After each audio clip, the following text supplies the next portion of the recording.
Assalamu alaikum wa rahmatullahi wa barakatuh. Welcome to Modern and Modest here in Durban with myself, Noshina Ghani, as your host. On Modern and Modest, we always look out to bring the best in you. Today, we will be speaking to two very interesting individuals, Daniel Berry from Style Me, assisting us in how to coordinate our wardrobes and a little insight more about fashion and just being stylish. Our next speaker would be Dr. Rohini Bisal, who will be sharing some tips and advice on how best to keep ourselves up to date with the latest in dentistry, aesthetic dentistry, cosmetic dentistry, and just a basic dental oral hygiene. Trends come and go, but we can all agree that style is timeless. How many of us stand in front of our wardrobes trying to figure out what we can pick out for ourselves to feel more trendy or keeping up with the latest fashion? I've got someone with me that believes life is too short for boring clothing, none other than Daniel Berry from Style Me. Well, Daniel, good morning and thank you for joining us and welcome to Modern and Modest here in Durban. Thank you, Nosh. It really is such an honor, and thank you for inviting me to speak on your show this morning. This is absolutely wonderful, and I'd really like to thank the AHA Avondale Boutique Hotel for really welcoming us this morning. They have been absolutely wonderful, particularly Sharon. Sharon was very warm and inviting and really helped me out with a few things which I needed. Okay, I was just so excited when I've gotten to know that I would be interviewing Daniel Berry from Style Me. I mean, you've got such a fantastic eye for fashion and color and trend. And speaking about fashion, I think I need you to identify or tell me, what is fashion? I mean, we hear it all the time, but what is fashion? Fashion really, and I think let's define fashion and style, because I think we need to do both. Fashion is definitely a trend that comes and goes. So we have our fashion forecasters internationally who actually, they give us the latest trends for the season ahead of time. We have our fashion innovators, we have our fashion mainstream. So if you had to look at a graph like that, fashion mainstream, and then we have our fashion laggards. So fashion really lasts, like these trends really last for about 3 years. Whereas style is a timeless thing. Style is your own interpretation of fashion, including timeless items. You really, really need to focus on those timeless items. Invest in some quality, beautiful quality garments that maybe cost a little bit more, that are going to last a long time in your wardrobe. So we want them to be, a good 5 to 10 years in your wardrobe. And then fashion items, you can include fashion items, but not just any old fashion. You want to actually include fashion items that suit your particular personality and your particular style. So are you more of a dramatic? Are you more of a romantic? Or maybe you are a natural personality type. So I think it's understanding you as a person and not just following the latest fashion, the latest trends. You need to include items into your wardrobe that are you and not just what the latest trendsetters are presenting. Isn't that just so interesting that every individual has got his or hers own ID? I mean, your personality tells your style, the way you dress, and like you've just mentioned, fashion is changeable every 3 years, and it still comes back to who you are, your personality, your style, and how you would incorporate fashion to your own style. So Daniel, from what I understand, you are an author of Style Me and a fashion designer, is that correct? That is correct, yes. So why did you choose fashion designing, and how long did it take you to qualify? Well, Nosh, it's quite interesting because from the age of 5 or 6, I actually knew I was going to be a fashion designer. So my mum is a fashion designer, my dad is a graphic designer, and they always raised us by saying, you can be anything you want to be. You don't have to be a designer. Become a doctor, become an accountant, do what you want to do. And these genes that we inherited were actually just so strong that I ended up becoming a fashion designer, and I knew that at the age of 6. At 6 years old, I was actually creating garments for my little sister and saying to her, here's a beautiful pair of shorts for you, beautiful outfits made out of scrap fabric that my mom had lying around. And my mom used to say, had a look at Rachel and said, really, you are not coming out with me like that. You have to wear what I want you to wear if you're going to come out with me to the shop. So yes, from the age of 5 or 6, I was sewing my own garments, and I just knew. So creativity is definitely a part of your genes, I would think, coming from a family of designing. What's it? Graphic design, fashion design.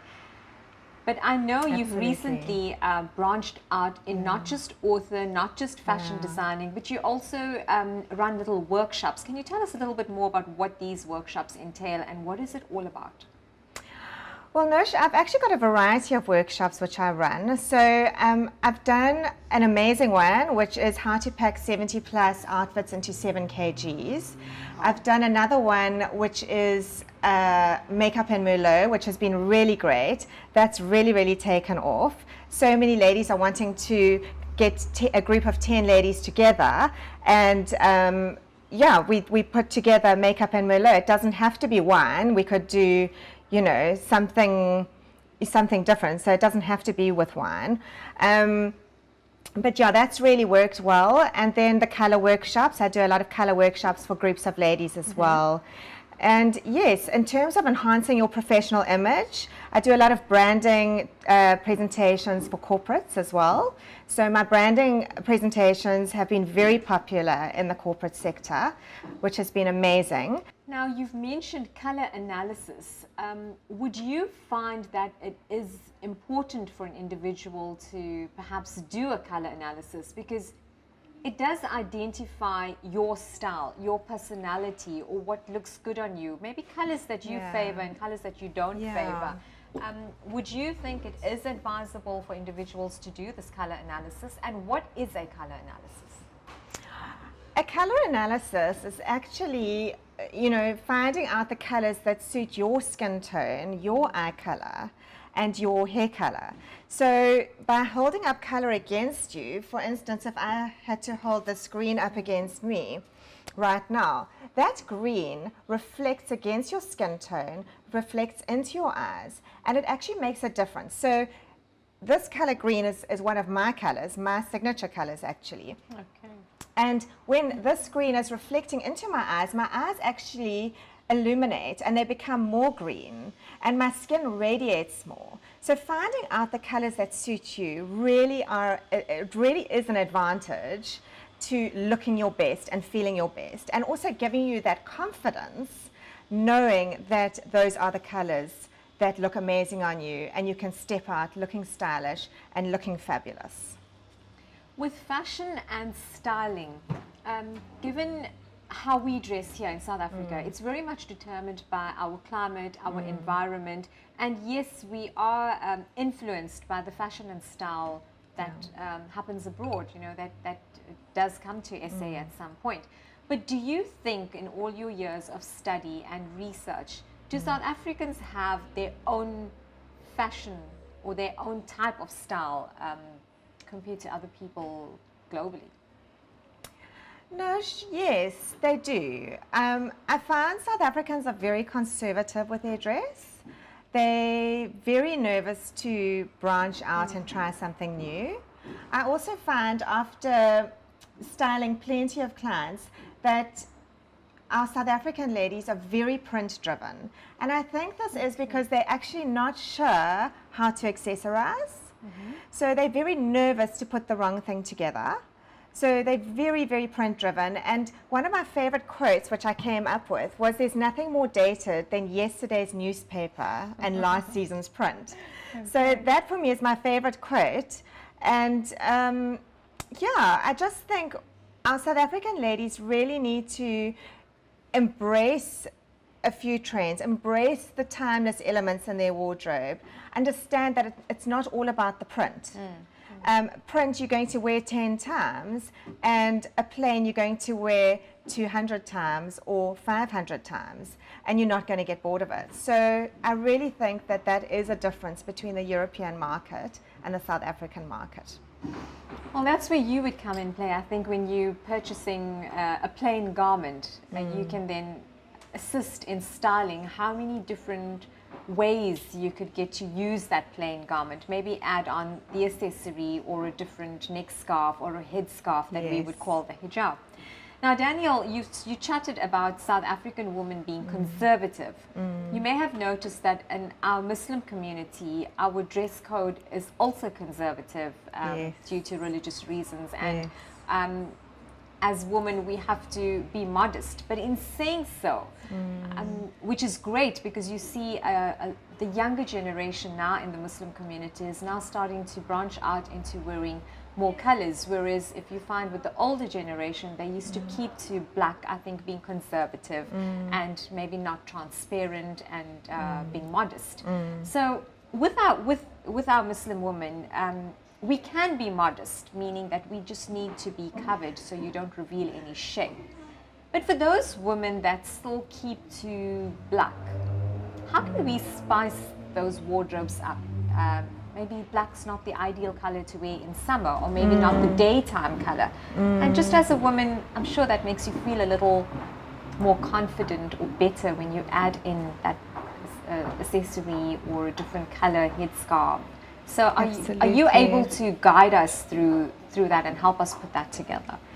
Yes, Nosh, I must say, I really, really love styling Muslim ladies because it's definitely it's a wonderful challenge for a stylist because you are dealing with areas where you're not meant to see the body and you are dealing with other areas where you can enhance those assets. And I think a lot of the Muslim ladies, I mean, they've got beautiful eyes, beautiful skin, and I probably am generalizing here, but I think that is definitely, I mean, your attention is drawn upwards towards the eye. So that neck scarf is very important. I love what you've done today with your spotty head scarf. I think it really is beautiful. And I think women mustn't be afraid to accessorize that area. I've got some beautiful scarves which I'll show you on my rail a little bit later, but to maybe bring in a fashion color. We've got that whole, I call it the macaron color palette coming through. And yes, there are more pastels, but you can actually incorporate those even with a black item in your wardrobe. So you can accessorize with maybe it's silver, maybe it's a macaron color like a pale pink or a dusky pink. Really, really beautiful for spring or summer. And then also, I mean, we're seeing a little bit of the shoe. We could always look at that. And your abaya, your actual abaya itself does not have to be black. I think, we were so stereotyped with it having to be black, and I think we can really branch out here and, use a different color for your abaya, so I think let's give it a little bit more of a whirl and get a little bit more creative. Well, when you chatted about investing in a few pieces, I think that's for a Muslim lady's wardrobe, it comes down to investing, because we do wear regular clothing, and it's when you leave home that you would throw on a loose piece of clothing, being an abaya or a throw. But what we could do is invest in a few pieces, maybe your basic shades of abaya, and you could help us in accessorizing the hijab, or how we could put it together with a different pair of shoes. Absolutely. So you don't have to have a full rail of abayas. You could have a few, but it's just how you put it together. Yes, it's about mixing and matching and actually combining it cleverly. And I also just think, I mean, what you've done today with your lip, I love your lip color. To pop on a lovely lip color, I mean, that also is part of the style when it comes to your garments as well. You can really play around with that. Danielle, you've had this creative mindset or creative part of you since you were 6. So from the time you were 6, you knew that you had a passion for dressing people, getting people to look better or look more stylish, should I say.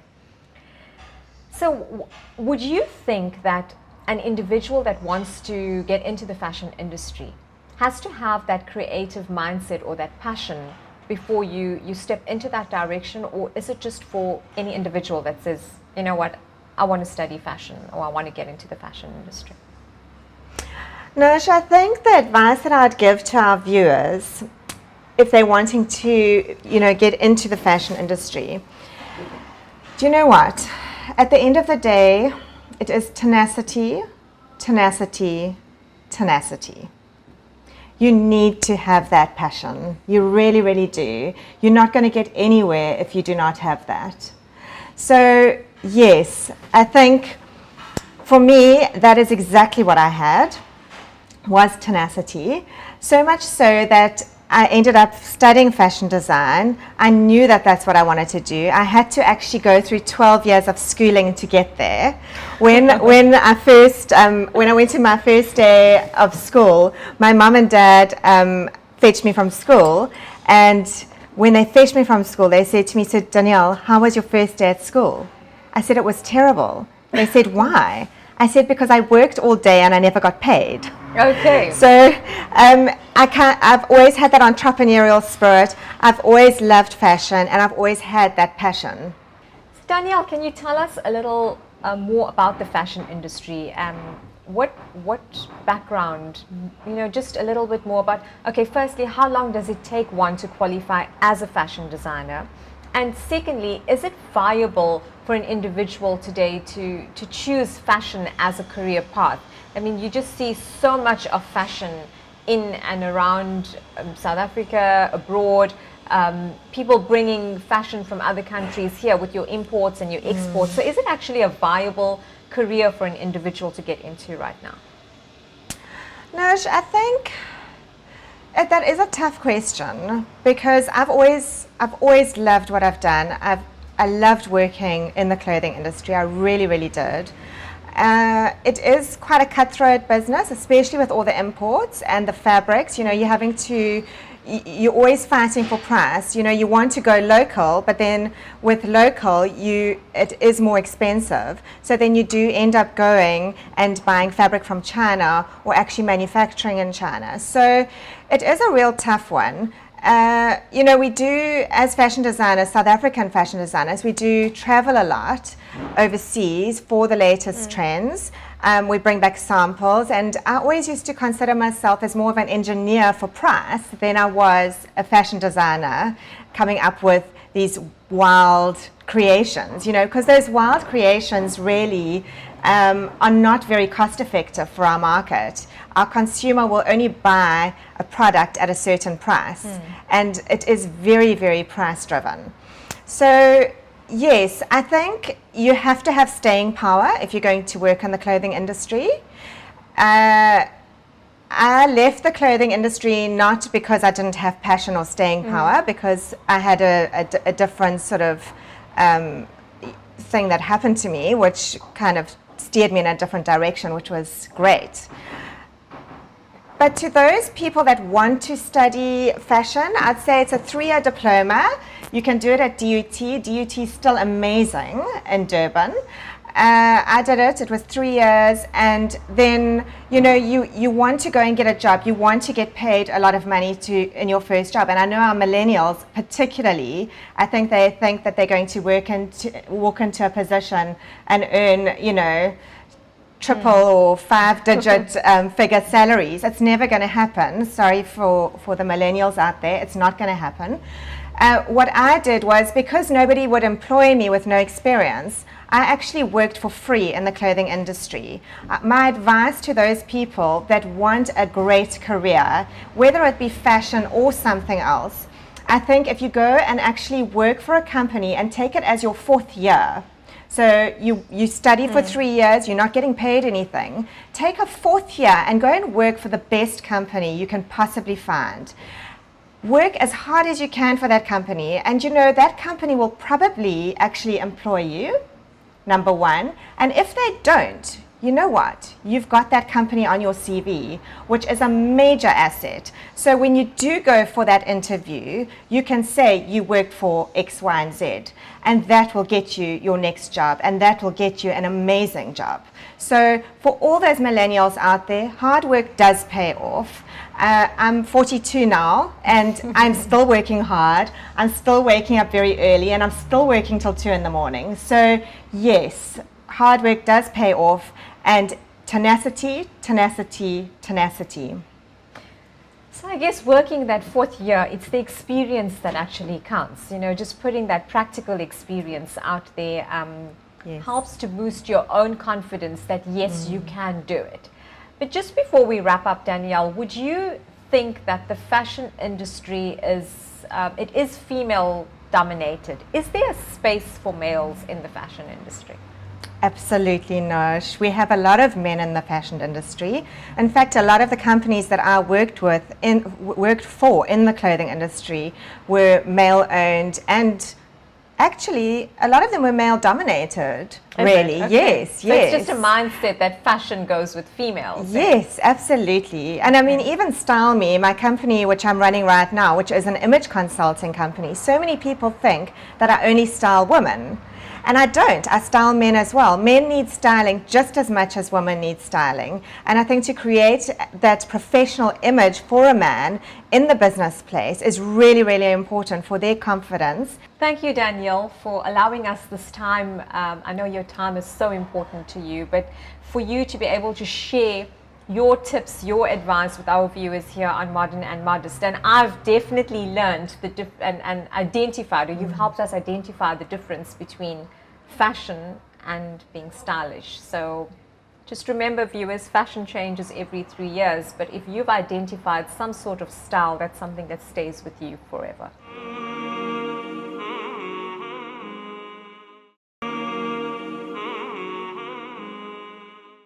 Assalamu alaikum wa rahmatullahi wa barakatuh, and welcome back to our show. We've just chatted now about fashion and being stylish, but as we know, dentistry and cosmetic dentistry has become a trend amongst both males and females. With us today, we have a multi-talented individual, Dr. Rohini Bisal. Welcome, Dr. Bisal, to our show. And dentistry, such an interesting topic. I mean, it's not just about dental oral hygiene, but dentistry has now leaped with being trendy, having the perfect smile. So could you tell us, before we actually get into dentistry, tell us a little about yourself. How would you describe yourself in 5 words, being such a multi-talented individual? Well, thank you, Losh, for having me here today. It's absolutely amazing being here.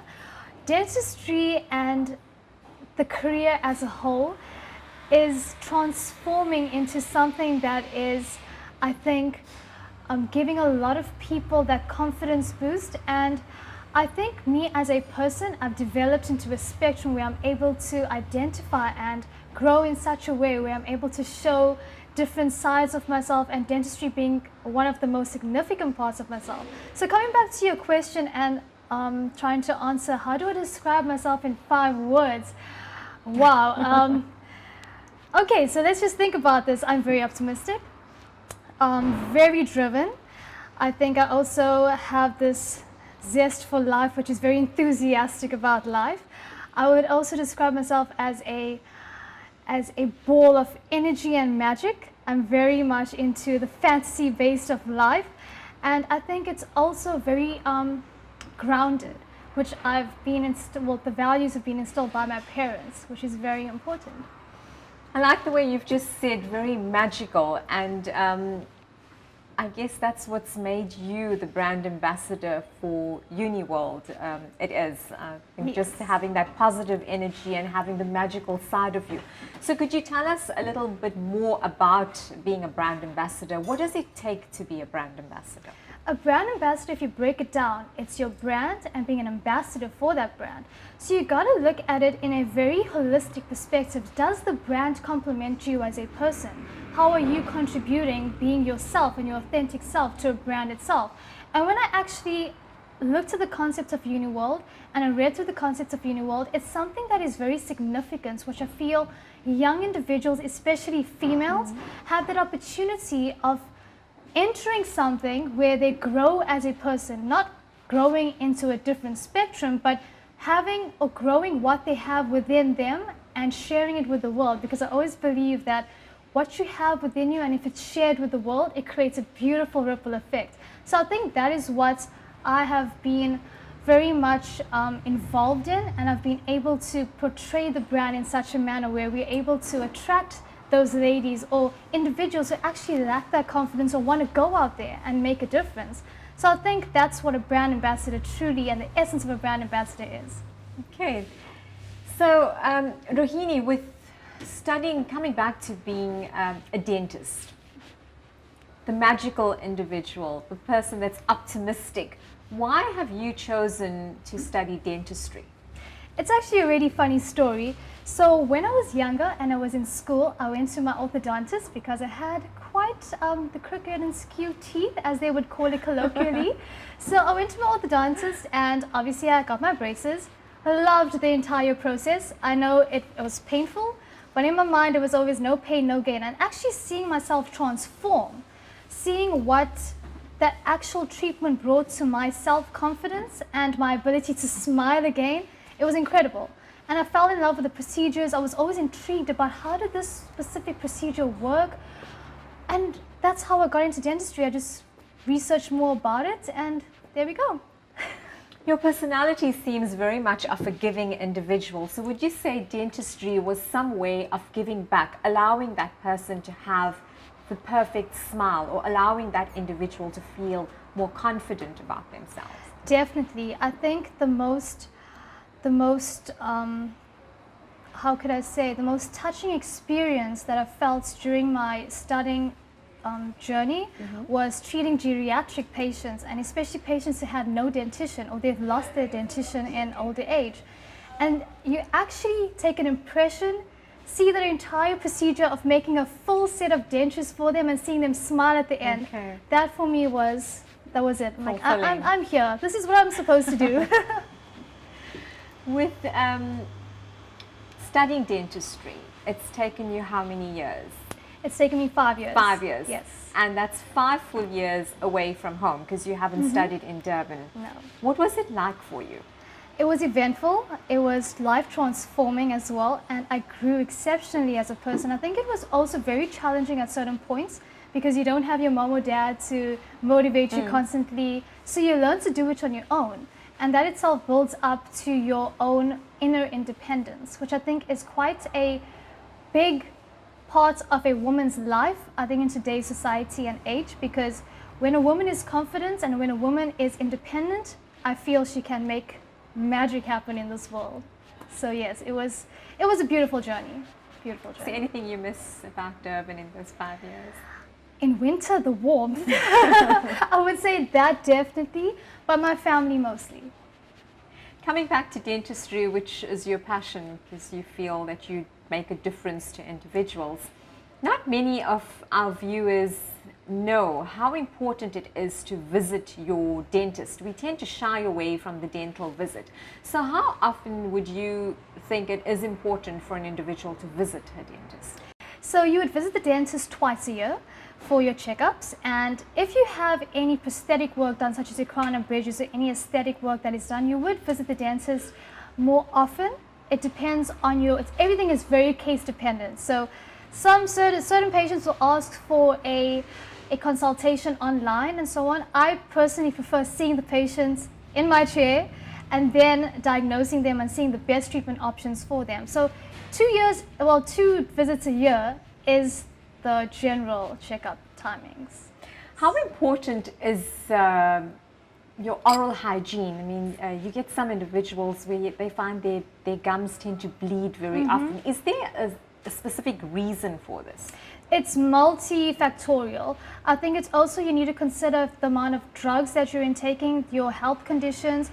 Those definitely, how would I say, it exacerbates your conditions in your mouth. And I also believe that, well, we were taught that the mouth is a portal to your body. So if you think about it, you're eating, you're drinking, so whatever you're ingesting into your body, it first goes through your mouth.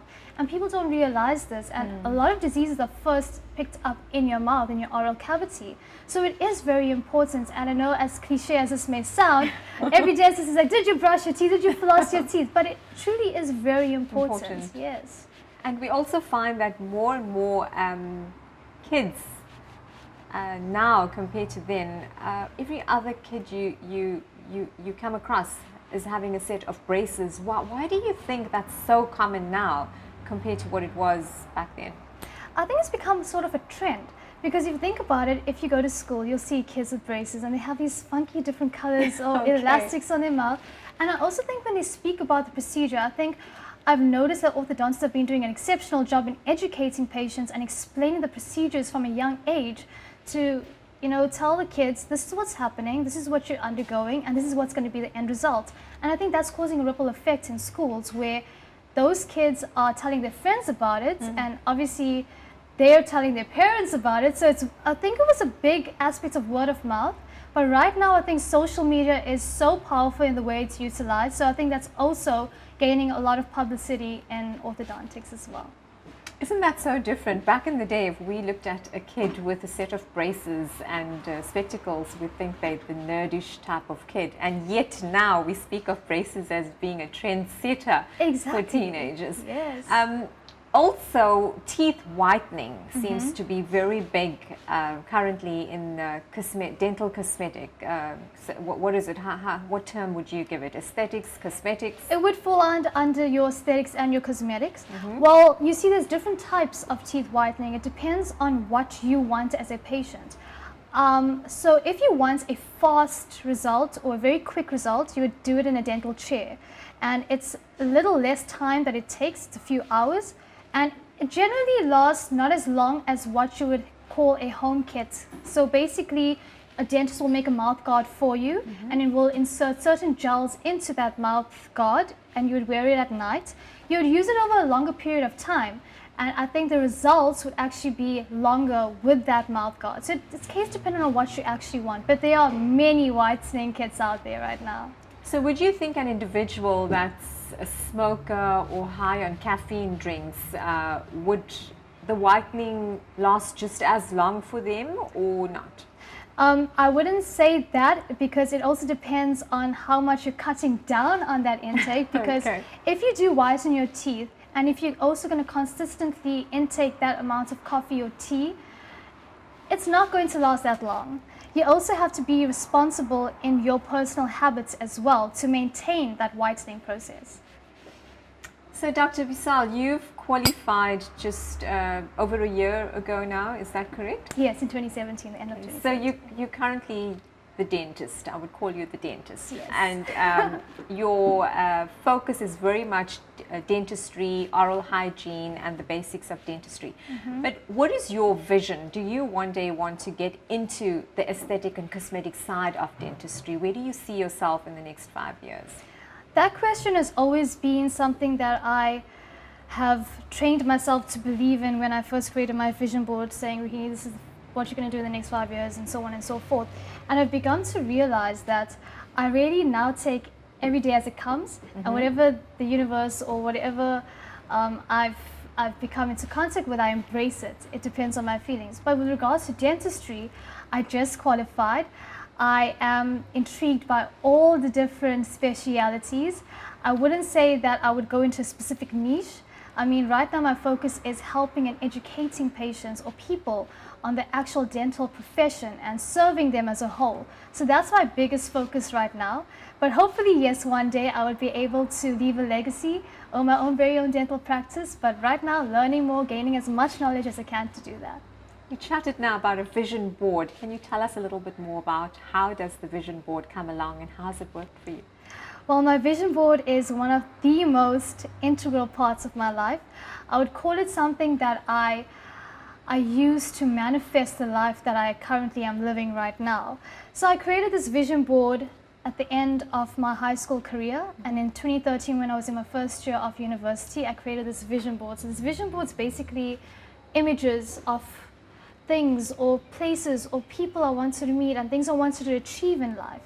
And I focused on that every day. I gave it my attention. And I used to play music that used to music has its certain frequencies that just get you into this whole vibe and gets you into this whole energy system. And I used to focus on that every day and tell myself, you know what, I am going to achieve that. And I feel as if I've proven myself in the last 5 years or 6 years that I can actually take a few of those things on my vision board. So it gives me sort of a direction to achieve certain things in life and meet certain people. So that's my vision board. So has your vision board surprised you thus far? I know when you put down a vision, you're definitely a very ambitious young entrepreneur, I would call you that, but have you surprised yourself? You know, many of us would put things down and say that I want to do this and I want to do that, or I want to achieve this something in the next 2 years. Not many of us can get to that. So has this surprised you in any way? Oh, it definitely has. How many ticks do you have on your vision board? Wow, quite a few.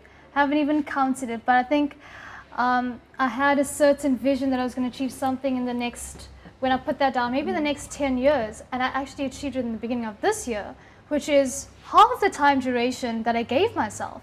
So I feel as if that's given me that motivation and inspiration to tell myself, you know what, Rahini, you actually can do this. And time period, as Albert Einstein said, time is an illusion. So I definitely feel as if I've lived that, and I've created something where I don't only speak about it, but I feel so passionate about it is because I've actually experienced it.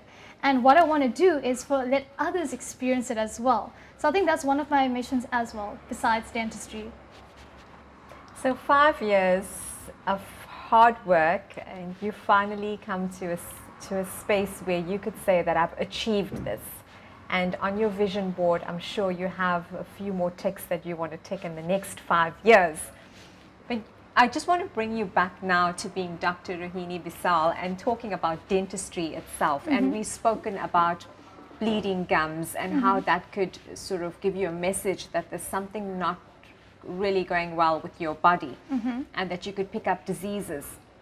But what advice can you give our viewers? How can you actually identify that there may be an underlying problem just by bleeding gums, or you know, it's very common. People probably shy from speaking about it, but some individuals actually battle with bad breath. And has that got anything to do with any underlying medical condition? Well, I would say diabetes is also a very prominent one, because diabetes also contributes to a lot of plaque buildup and also impaired wound healing. So it takes a patient a bit longer for their wounds to heal. So if they do get lacerated, or if they brush too hard especially, it can cause the gums to bleed. And it takes a longer time for that healing to optimally get to a point where, you know, the gums are back to its normal state and so on. So diabetes is definitely one. Hypertension as well. Hypertensive patients, when their blood levels increase, it also causes that bit of bleeding in the gums. Sure. Also puberty as well. When your kids hit puberty around the ages of 13 or 12, they get a bit of bleeding, but that's completely normal. And also in pregnancy. So a pregnant woman would also feel that their gums are getting a bit swollen, uncomfortable. So those are the 4 major ones, I would say. Would you, we hear about people chatting about maybe you haven't been taking enough calcium as you, or not having enough dairy as a kid when you were growing up. Is that a myth? Does that actually affect you as an adult when it comes to your teeth or your oral hygiene or whatever it is? Is it important to supplement with calcium? Calcium is very important, because if you think about it, there is a chemical reaction that goes on in your mouth where there's that, it's called sodium influx, and with that the calcium influx, and it causes what you call remineralization and demineralization of the teeth. So it's a process where your teeth break down, or wouldn't say break down, where the plaque build up and so on and so forth. And remineralization basically allows for this calcium, calcium ions and so on to remineralize or restructure the tooth to allow it to be at its optimal state. So calcium does play a big role. However, if you are lactose intolerant or you are sensitive to milk or dairy products, there are certain substitutes of vitamins that you can include into your diet. So it's not really something where it's a dairy products is a must. There are different sources that it can be gained from as well. Okay, so Dr. Bisal, I wouldn't say Rahini. Dr. Bisal, tell me, with studying dentistry, did you find it challenging? You know, if everything we do in today's times, everything seems to be a challenge. How was it for you in studying dentistry? I think there were challenges, but what kept me grounded was I kept keeping myself occupied. I'm the type of person who I don't do well if I'm just doing one thing. I have to keep occupied with doing different things in different niches. So I feel as if I also gave my focus to my exercise regimes and things that would also help me with my mind, body, and spirit holistically. So dentistry was, you get your challenges, but you need to know how to balance that out, especially with your academia. If you feel as if you're studying for a too long duration of time, you need to take a break, and I need to have some time for myself as well. So you got to know how to balance. I think that was the biggest thing that I was very grateful to be able to do in my career. I think it's so nice that we have so many female dentists, because if I remember myself being a kid and a visit to the dentist, I think if my dentist was a female, I would have been less nervous, just having the motherly touch or that sense of feeling comfortable for a child. You just take to a female, I would think, better than a male for those little kids going and doing their routine checkups with the dentist. So I think kids are so fortunate that today we actually have so many female dentists around. But Rohini, with studying dentistry, and you mentioned about being grounded and values, that obviously stems from your family background. So who was your, how could I say, who was your mentor, would you say, and how was the support you got from your family in studying dentistry? I think my mom is a huge part of my life, where she was literally the pillar of strength when I was studying dentistry. If it wasn't for her, I wouldn't even be in dentistry or be where I am right now. She was a constant motivator, where I fell down at certain points and she would be there to completely pick me up again. And I think the fact that she believed in me so much made me believe in myself. So it was kind of like a ripple effect that she caused on me. And I think also she used to cook for me as well and send me food in Cape Town, so that was very comforting as well. So yes, the values, the grounding system that my mom has instilled within me is something that I will carry for a lifetime. With dentistry growing so rapidly amongst males and females now in South Africa, what does it ever peak? Do you qualify as a dentist, and does it stay there, or where does it take you? How far up the ladder can you climb being a dentist? Dentistry has many beautiful niches. And I think that's what makes the career so beautiful. There's never an end to not learning. There's never an end to education when it comes to dentistry. You've got to constantly update your knowledge and the new things, the new developments in dentistry.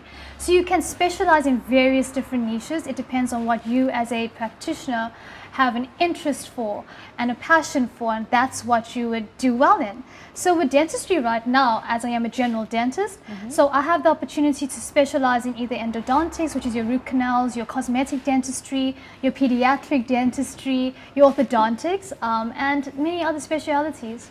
How long does it take to specialize? It's approximately generally 4 years. It depends on the speciality that you want to go into. So 4 years would be your general estimate.